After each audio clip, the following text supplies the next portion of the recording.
Hey there, how you doing? Charlie Winters here with horse racing selections for Monday the 20th of March. Well, a quick recap on Saturday's performance. Well, the football bet didn't really do a great deal. I think we were 2 goals short in the end. We had one placed out of was it 6 horses? It was a 66-1 chance. To be fair, it was going very well for a very long way round in the Midlands Grand National. And then it managed to get 6th place, where they paid out on the first 6 as well. So actually, to be honest, I think it actually returned 50, but it did touch 66 just before the off. I did notice that.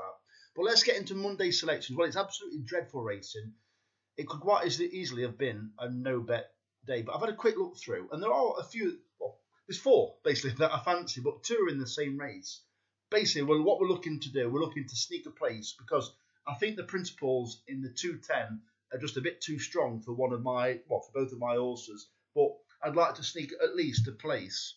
So let's get into it. So they are 80p each way doubles and 50p each way trebles. It comes to exactly a tenner. So, yep, that's it. So I've had each way doubles and each way trebles. So the first selection is Twisted Firestarter. I've left the price deliberately in the 2 o'clock at Southall.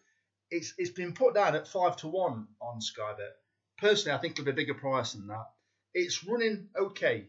I think it ran a bit too free last time. And this drop back in trip should be absolutely ideal for it. It's not rated very highly, but I do think it ran much better than the kind of form suggests. The second selections are in the 210 at Taunton. They are Smart Casual and Townhill. Smart Casual, I watched this horse in a national flat race. It was absolutely bottomless. And basically, they was taking it it was running very, very wide. Basically, as I say, in the car park, it travelled so much more distance. And it looks like the jockey thought he'd got it won. Well, it found a decent amount, but nowhere near enough to trouble the principals. So I actually think it's a lot better than that run. It travelled really powerfully, but then it just seemed to empty out just towards the very end. I just couldn't quite get to the leaders. Well, it's first time over hurdles. Well, I generally don't like that, but with it being JP McManus, I'm expecting to be half decent. I think it was considered to be half decent. I think it was favourite on its debut anyway. So it is high, well, it looks like it's highly thought of.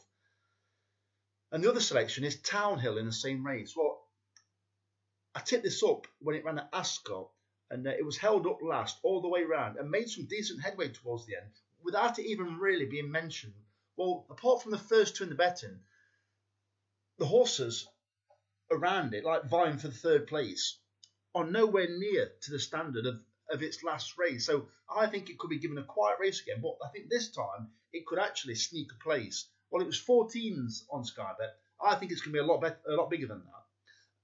And the Smart Casual was 7s. I also think that could be probably around that price or maybe a little bit bigger. So I've left the prices as they are. And then finally, the Grey Falco. I've taken the price by mistake, actually. So that'll probably end up about 20s. So, the Grey Falco, I do recommend leaving the price. It could be any price, I don't know. But it was a mistake taking the 4-1. And that's in the 235 at Southall. So as I said, there are 80p each way doubles, 50p each way trebles, comes to exactly a tenner. So I'll be checking the racing out Monday night, ready for Tuesday. There could quite easily be a couple of days this week where there are no bets, because I'm guessing it's probably going to be dreadful again before it gets to Aintree meeting. So yeah, obviously, as I said, we won't be on to the Grand National meeting, so we won't be going crazy. We won't be going crazy then either, but we'll probably keep us powdered relatively dry. Let's save a bit of money up and just have a few sneaky, large priced each way doubles and trebles maybe during the week, and then save the main cash for the weekend. So as I said, well, not as I said. So the very best of luck, Charlie Winters. Sorry, I'm very tired. Charlie Winters, over and out. Cheers, mate.